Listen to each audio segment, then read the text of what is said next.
Narration की जब बात आती है तो दो चीजें हम लोगों के दिमाग में क्लियर हो जानी चाहिए, नरेशन या स्पीच। मैं आज आपसे प्रैक्टिकली वही क्वेश्चंस नरेशन पर बेस्ड पूछूंगा जिनका उपयोग स्पोकन इंग्लिश में कैसे होता है। मतलब आज का हमारा जो टॉपिक है वो ये है कि भाई नरेशन को प्रैक्टिकली स्पोकन में कैसे यूज करें। क्या एक ग्रामर का टॉपिक है और it can be used in spoken English too. So let me tell you dear students, हर वो चीज़ जो हम लोग यहाँ पढ़ रहे हैं या मैं पढ़ा रहा हूँ, this is completely based on spoken English. And remember one thing कि ग्रामर से ही स्पोकन इंग्लिश बना है।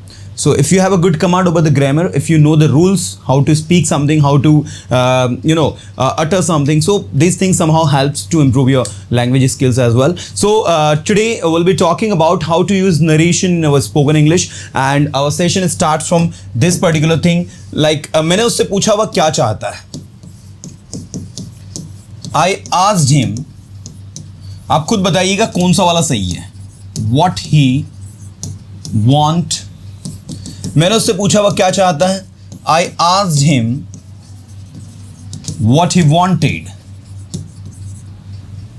I asked him what did he want.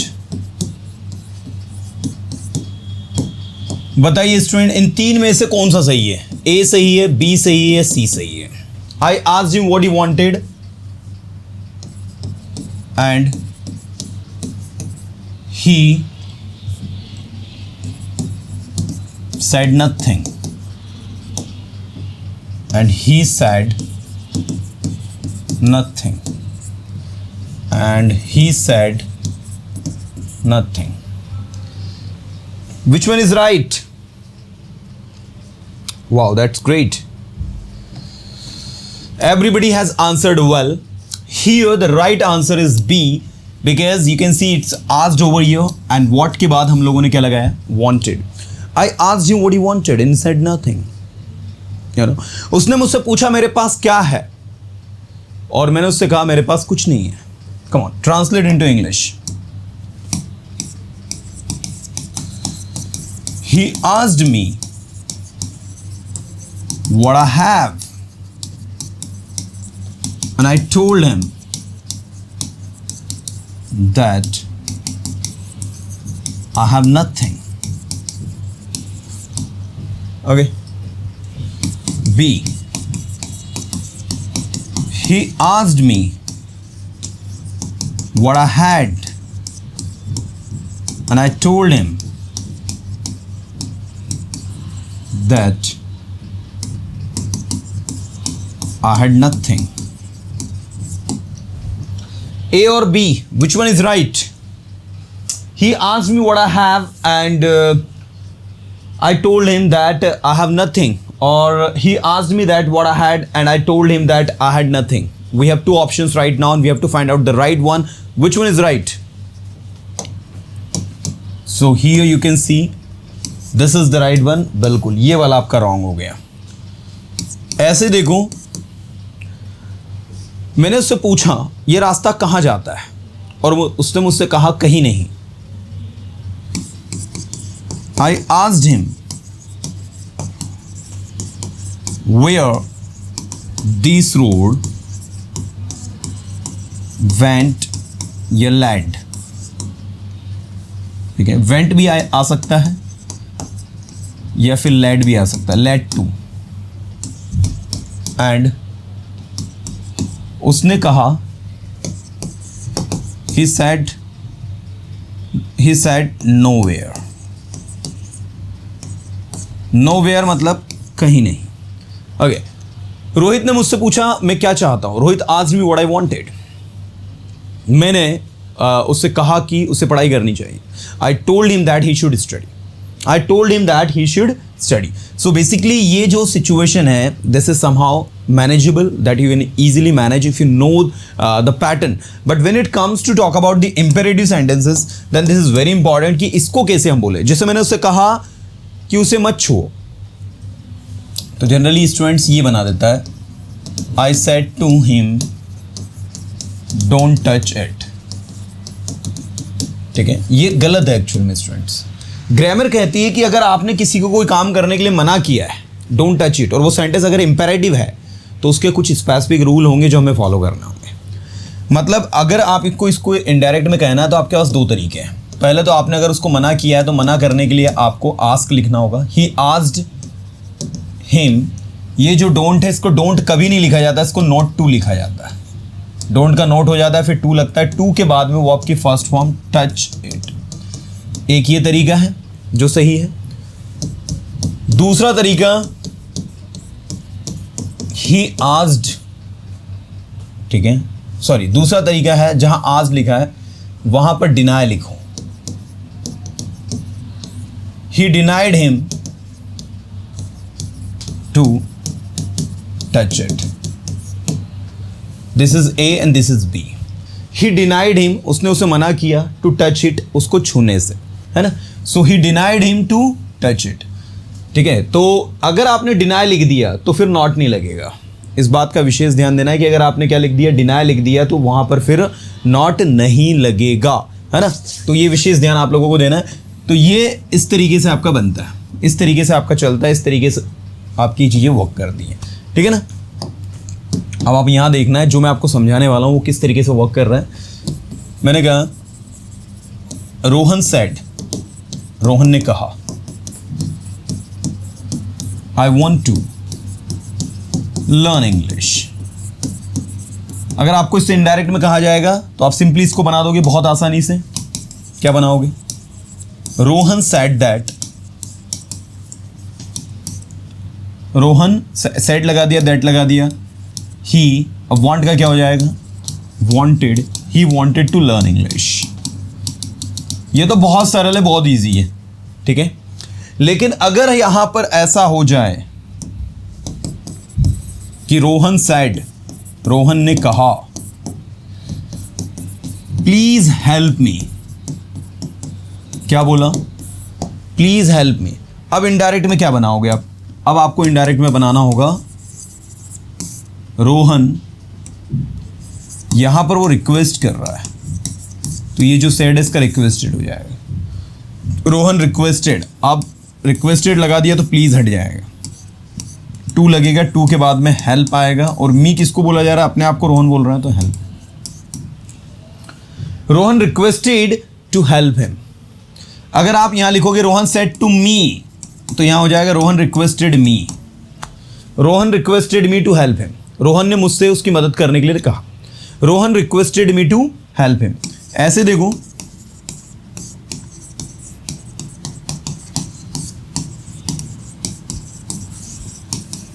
Seema requested him to go there. Seema ने उससे निवेदन किया वहां जाने के लिए।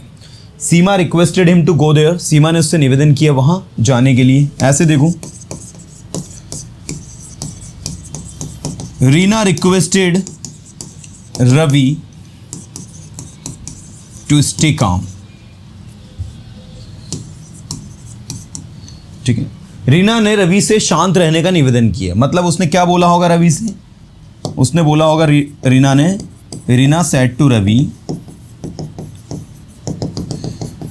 प्लीज स्टे काम, कृपया शांत रहे, कूल रहे, शांत रहे, है ना। सो ये उसने बोला होगा, इसी वजह से हमने ये लिखा है कि Reena requested Ravi to stay calm. तो मैं आपको एक पैटर्न बता रहा हूं, इस पैटर्न के अकॉर्डिंग अगर आप चलोगे, हाँ, नेवर भी यूज कर सकते हैं। आपकी यदि रिपोर्टेड स्पीच जो है तो क्या कनेक्टिव लगाना है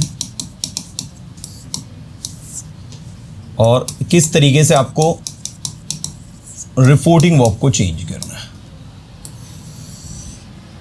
ये तीन चीजें आपकी हैं। अगर आपकी ध्यान दीजिएगा, रिपोर्टेड स्पीच अफर्मेटिव नेगेटिव है, एवरीबडी नोज क्या करना है, कनेक्टिव में दैट लगाना है, सेड टू का टोल्ड करना है, सेज टू का टेल करना, टेल्स करना है, और सेड टू का टेल करना है। भाई ध्यान देना सारे स्टूडेंट, अगर वो इंटरोगेटिव है, इंटरोगेटिव भी दो प्रकार के होते हैं, एक जिसकी शुरुआत होती है हेल्पिंग वर्ब से और दूसरा होता है WH। तो जो हेल्पिंग वर्ब से शुरू होता है इसमें कनेक्टिव में आप और इफ या फिर वेदर लगाते हो, और जो WH होता है ना उसमें WH को ही लगाकर सेंटेंस को अफर्मेटिव बनाते हैं, सेंटेंस को अफर्मेटिव बनाते हैं। और ये तो सब में सेम है, आस्क्ड, आस्क और आस्क। गेटिंग? इसके अलावा अब अगर आपके इंपेरेटिव सेंटेंसेस स्टार्ट होते हैं, मान लीजिए कोई सेंटेंस आपका इंपेरेटिव है, तो इंपेरेटिव में अगर वो V1 प्लस ऑब्जेक्ट वाला है, don't plus V1 plus object वाला है, never plus V1 plus object वाला है, always plus V1 plus object वाला, इस तरीके से कोई भी इंपेरेटिव होगा तो सबके लिए अलग अलग ट्रीटमेंट है। अगर V1 प्लस ऑब्जेक्ट है तो टू लगकर V1 आएगा, फिर ऑब्जेक्ट है। अगर डोंट वाला है तो not plus two plus V1 plus object आएगा। अगर वो नेवर वाला है तो never plus two plus V1 plus object आएगा। अगर वो ऑलवेज वाला है तो always plus two plus V1 plus object आएगा। आप देख सकते हैं किस तरीके से चीजें आपकी वर्क कर रही है ना। तो V1 प्लस ऑब्जेक्ट तो टू प्लस V1, डोंट है तो not plus two plus V1, never है तो V1 प्लस टू, मतलब इस तरीके से आपको चेंज करना है। इसके अलावा ये जो है अगर सिंपली बोला जा रहा तो आस्क्ड होगा, जैसे शी सेड गो देयर, उसने कहा वहां जाओ, तो she asked to go there, ठीक है, उसने वहां जाने के लिए कहा, मतलब कहने को भी आस्क कहते हैं। अगर उसमें निवेदन किया जा रहा है तो रिक्वेस्टेड होगा। अगर उसमें चेतावनी दी जा रही है कि don't disturb me otherwise I will beat you, तो धमकी दे रही है, चेतावनी दे रही है, वार्न कर रही है, तो वार्न आएगा। अगर आदेश दिया जा रहा है तो ऑर्डर्ड होगा। The teacher said to students complete your homework within 10 minutes, तो टीचर ने स्टूडेंट्स को क्या किया, ऑर्डर किया, तो ऑर्डर के लिए ऑर्डर्ड हो जाएगा।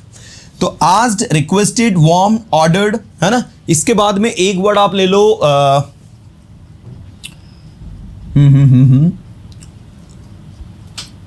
अगर एडवाइस करो, सलाह दो, तो एडवाइज्ड, सजेस्टेड, जो भी आप कर रहे हो उसके अकॉर्डिंग ये चेंज होगा।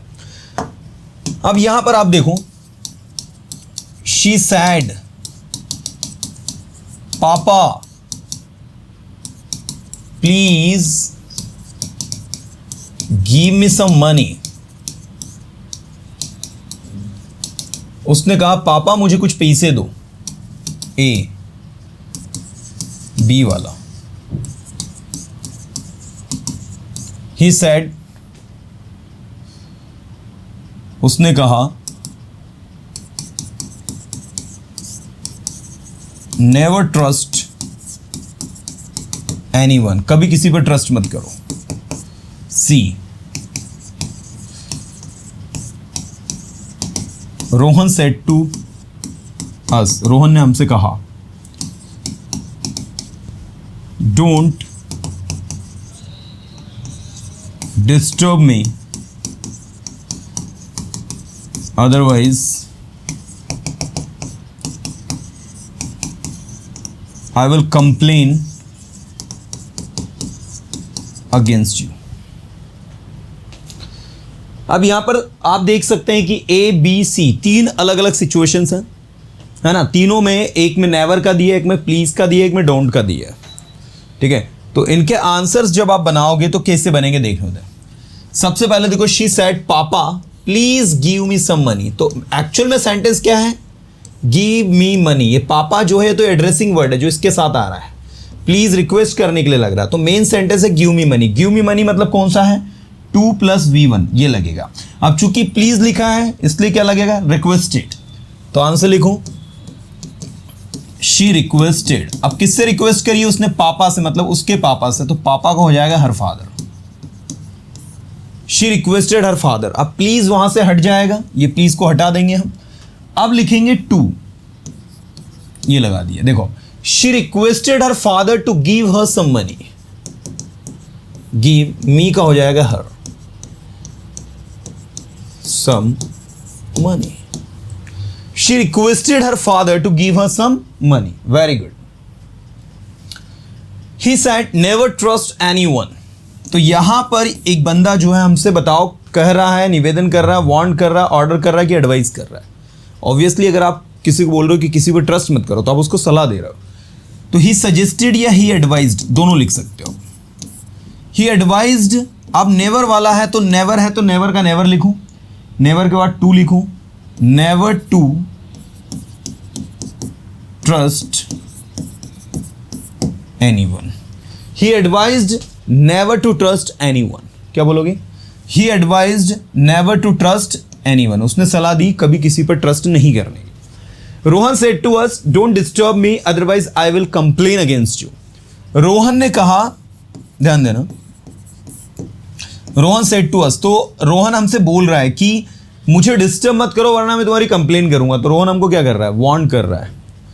तो रोहन वार्न अस, ठीक है। अब डोंट है, डोंट का क्या हो जाता है? Not to. Rohan warn us not to disturb him otherwise का अदरवाइज या एल्स दोनों लिख सकते हो। अदरवाइज आई विल, तो he would complain against you. किसको बोल रहा है? वो अस को, तो इसका हो जाएगा यस। तो Rohan warn us not to disturb him otherwise he would complain against us. Rohan warn us, Rohan ने हमें वार्न किया, नॉट टू डिस्टर्ब हिम, उसको डिस्टर्ब नहीं करने का, अदरवाइज वरना he would complain against us, वरना वो हमारे अगेंस्ट कंप्लेन कर देगा। Getting my points everyone? So you can see that how these things are actually working. You can see that how the sentences are actually working. You can see that how we are making them.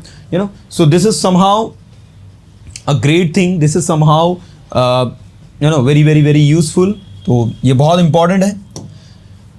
दूसरा, deny में भी आप इसको कर सकते हो कि Rohit denied us to disturb him.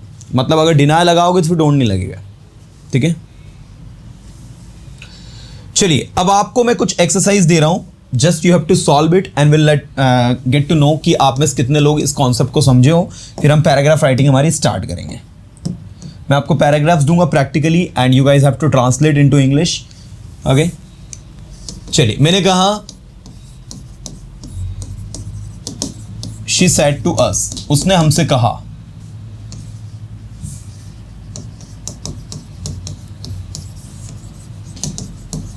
Please guide me what to do.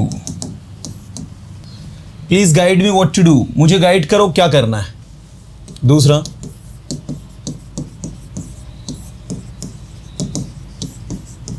Reena said to them, Reena ने उनसे कहा। क्या कहा? Don't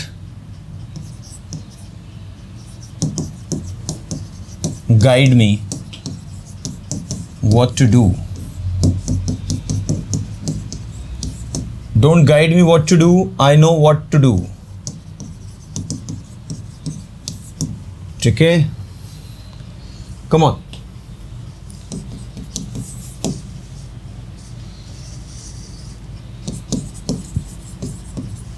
Rohan said,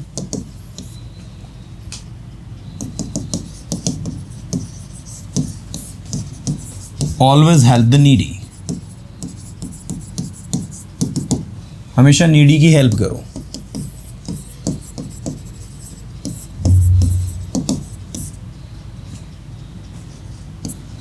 Seema said,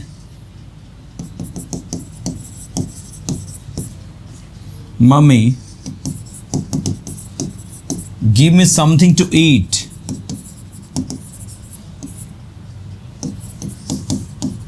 Because I am starving. I'm starving मतलब मुझे बहुत जोरों से भूख लगी है।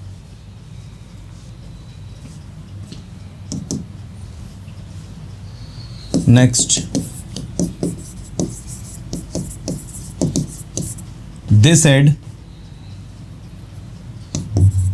to us. उन्होंने हमसे कहा।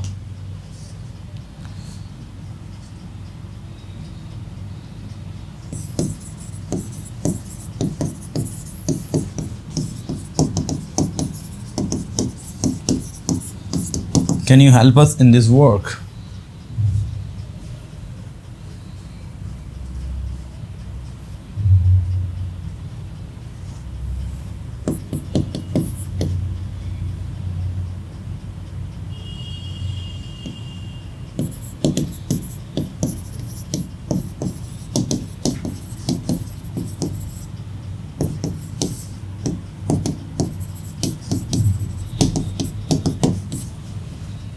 ये दोनों सेंटेंस जुड़े हुए हैं ना.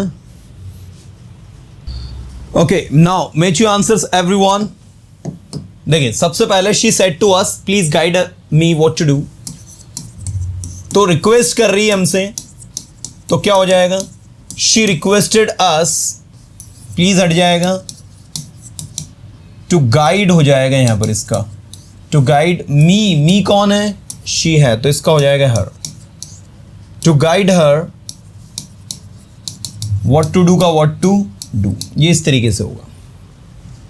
She requested us to guide her what to do. Next, Rina said to them, don't guide me what to do, I know what to do.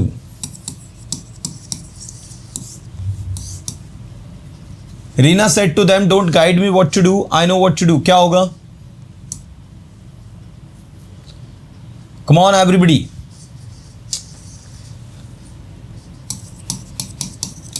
Simply वो मना कर रही है तो आज लिख दो. Reena asked them not to guide her what to do. ठीक है, comma, I know what to do because she knows what to do. What to did मत कर देना. दूसरा, मना कर रही है वो, तो आप ये भी लिख सकते हो कि सीमा डिनाइड. क्या लिख सकते हो? या सीमा डिनाइड, सीना फॉरवर्ड, दोनों लिख सकते हो. रीना डिनाइड देम, अब डिनाई लिख दिया तो नोट नहीं लगेगा. Reena denied them to guide her what to do as she knew. Knows नहीं होगा, न्यू होगा. न्यू क्यों होगा? क्योंकि यहां पर डिनाई है, V2 लिखा है.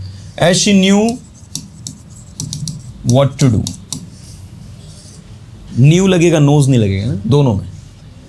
Rohan said always help the needy. तो रोहन यहां हमको एडवाइस कर रहा है, तो रोहन सजेस्टेड भी लिख सकते हो, रोहन एडवाइज्ड भी लिख सकते हो. रोहन एडवाइज्ड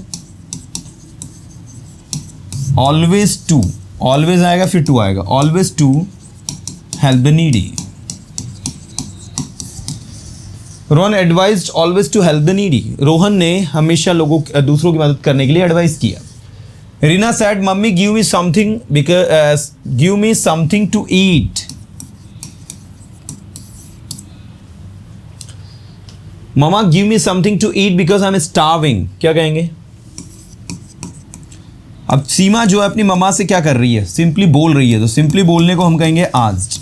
अगर यहां होता प्लीज गिव मी समथिंग तो रिक्वेस्टेड हो जाता. तो Seema asked her mother, mummy का क्या हो जाएगा?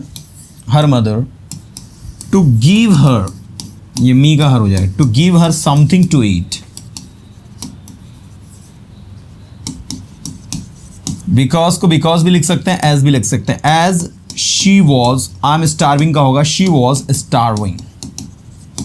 As she was starving. Seema asked her mother to give her something to eat as she was starving. Next, they said to us, can you help us in this work? ये एक interrogative sentence है.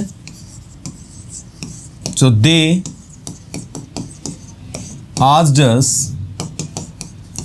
if we could help them in that work. I repeat, they asked us if we could help them in that work, and का end होगा, and we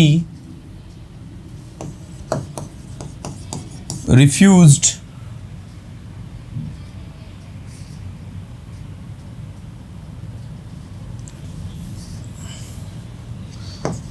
की बजाय चूंकि them भी लिखा है तो ऐसा भी लिख दो. We replied them negatively. We reply them negatively का मतलब होगा हमने उन्हें नेगेटिवली रिप्लाई दिया, मतलब हमने उन्हें मना कर दिया। ठीक है, सो वी ध्यान देना थोड़ा सा, and we said to them, और हमने उनसे कहा वी कांट, एंड सो इसका हो जाएगा एंड वी रिप्लाइड नेगेटिवली, और हमने उन्हें नेगेटिवली रिप्लाई कर दिया। सो ये पूरा का पूरा फंडा है। ओके चलो अभी आप मुझे ये बताओ कि now I think you are mentally prepared to write down anything in English, because now after learning a speech what I believe that one can actually understand the things, and things looks easy to understand once you know the pattern. Yeah, so everyone now यहाँ ध्यान देंगे थोड़ा सा। अब हम छोटे छोटे paragraphs को लिखेंगे and we'll just write down the we'll improve our writing skill. The first paragraph we have, चलो इनकी इंग्लिश करके बताओ फटाफट फास्ट। रोहन ने सोहन से पूछा कि वह क्या कर रहा है, और रोहन ने उससे कहा कि वह 2 दिन से पर्सोना इंस्टीट्यूट जा रहा है इंग्लिश सीखने के लिए।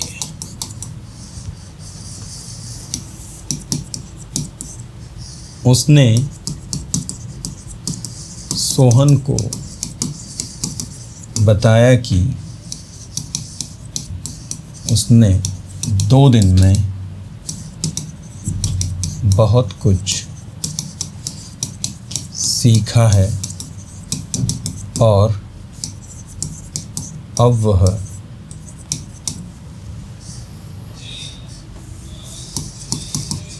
रोज इंग्लिश सीखने पर्सोना इंस्टीट्यूट जाएगा।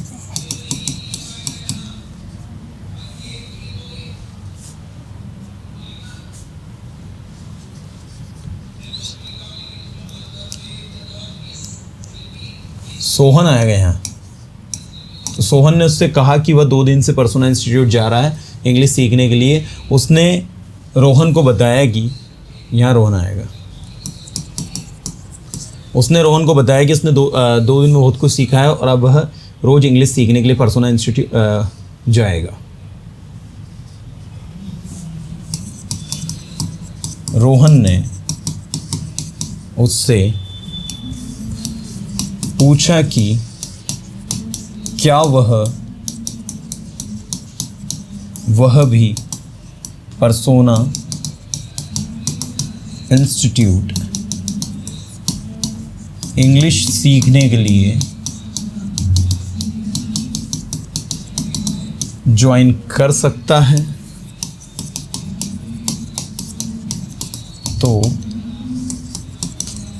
सोहन ने कहा हाँ। अब एक छोटा सा कॉन्वर्सेशन यहां पर लिखा है। 2 boys, Rohan and Sohan, are here and they are talking with each other. The one boy, Rohan, asked his friend Sohan. Okay, जो पहला लड़का है रोहन, उसने सोहन से पूछा। ठीक है, ध्यान देना थोड़ा सा। रोहन, ठीक है, asked सोहन। अब जिन्होंने नरेशन को ऑनेस्टली अच्छे से पढ़ा है, I guarantee they are not going to make even a minor mistake while writing. They will write everything correctly without making any error. Okay, so now the time is come finally. Rohan ने सोहन से पूछा कि वह क्या कर रहा है, तो Rohan asked Sohan what he was doing. अब आपको पता ही है व्हाट ही वाज डूइंग क्यों हुआ। और सोहन ने उसे कहा कि वह 2 दिन से पर्सोना इंस्टीट्यूट जा रहा है इंग्लिश सीखने के लिए। एंड अब रोहन ने पूछा तो सोहन का रिप्लाई है, सोहन ने उसे कहा कि सोहन टोल्ड हिम दैट कि वह 2 दिन से पर्सोना इंस्टीट्यूट जा रहा है इंग्लिश सीखने के लिए। ही had been going to Persona Institute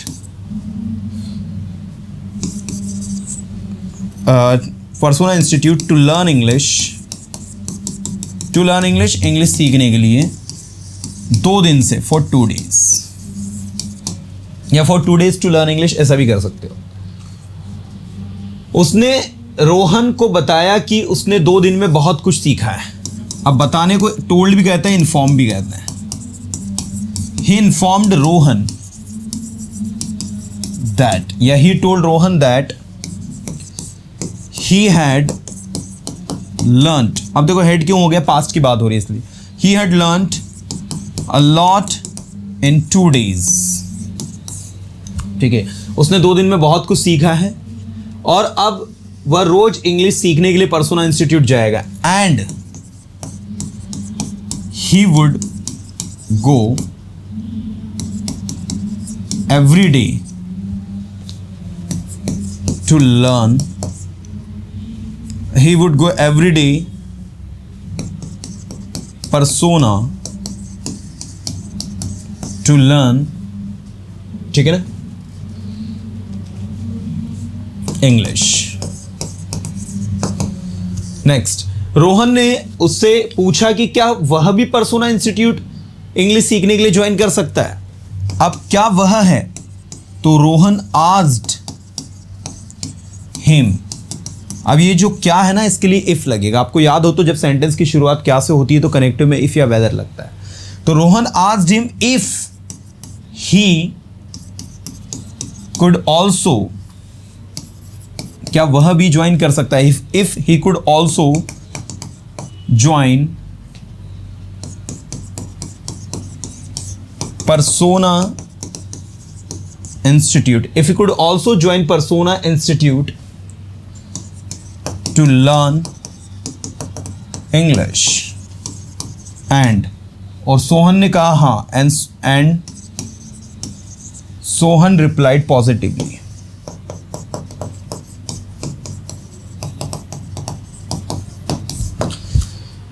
तो भैया देखो यहां पर एक कॉन्वर्सेशन जो था उसको हमने लैंग्वेज स्किल्स को समझते हुए कि कैसे हमें उसे ट्रांसलेट करना है, we have written, you know what, so that's called the what I can say the correct usages of narration. जहां हमें अगर नरेशन की समझ है, we can write down the paragraph, we can understand how something is written, and the most important things, if something is written wrong, you know what, we can identify that this is the error over here. So this is something which is very, very, very important, which is very crucial. You can see that Rohan asked him if he could. अगर मैं यहाँ ऐसा लिख देता कि Rohan asked him that if he could, या ऐसा कुछ भी हम लगा देते, that लगा देते, कुछ और लगा देते वहाँ पर, तो ये सिचुएशन क्या हो जाती, गलत हो जाती है। क्योंकि हमने पढ़ा है कि जब सेंटेंस में क्या से शुरुआत होती है तो वहाँ इफ़ या फिर वेदर लगता है। तो हर चीज़ को, हर पर्टिकुलर पैटर्न को हमने ग्रामर के थ्रू समझा है, and we did it accordingly. So this helps a lot to improve our spoken English, you know. चलिए, I am giving you one more paragraph to write it down and will see आप कैसे इसे translate करते हैं। Now let's translate it everyone, come on. Seema ने रोहन से पूछा कि वह कौन सी क्लास में पढ़ता है। देखो, अगर आपको ग्रामर की समझ है तो आप गूगल ट्रांसलेटर जो है ना उसको भी छोड़ सकते हैं पीछे, है ना। इवन गूगल ट्रांसलेटर पर तो जो डेटा फीड किया गया उसके अकॉर्डिंग ही वो लोग वर्क करता है, ठीक है। तो कभी कभी ये चीज़ों को अगर आप उसमें लिखोगे it will show the wrong meaning. Okay, तो सीमा ने रोहन से पूछा कि वह कौन सी क्लास में पढ़ता है। तो सीमा आज रोहन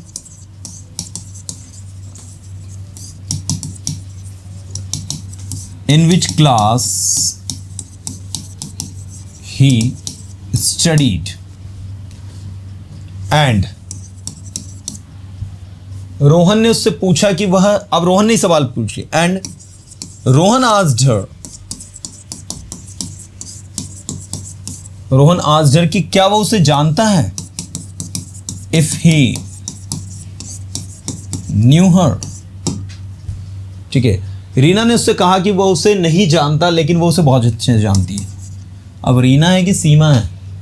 अरे भगवान, सीमा है यार, क्या सीमा है? तो सीमा ने सीमा told him that वह उसे नहीं जानता लेकिन वह उसे बहुत अच्छे से जानती है. सीमा told him that he didn't know him but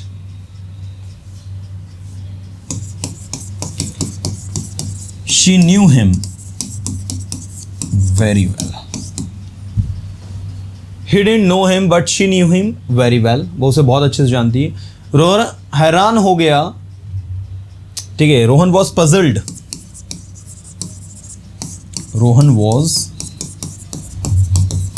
confused, puzzled दोनों लिख सकते हो. उसने सीमा से पूछा कि वो उसे कैसे जानती है. He asked Seema how she knew him. ठीक है, he asked Seema how she knew him. क्योंकि वह उसे नहीं जानता. Because he didn't know her.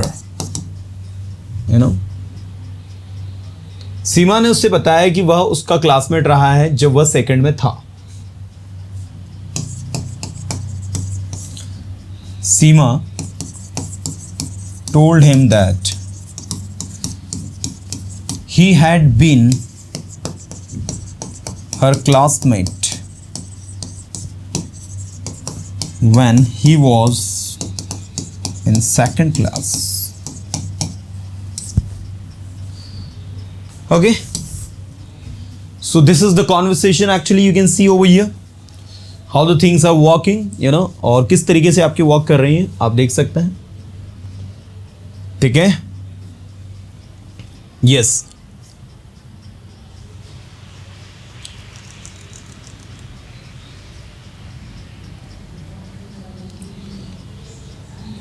कहां पर ही डिडंट नो.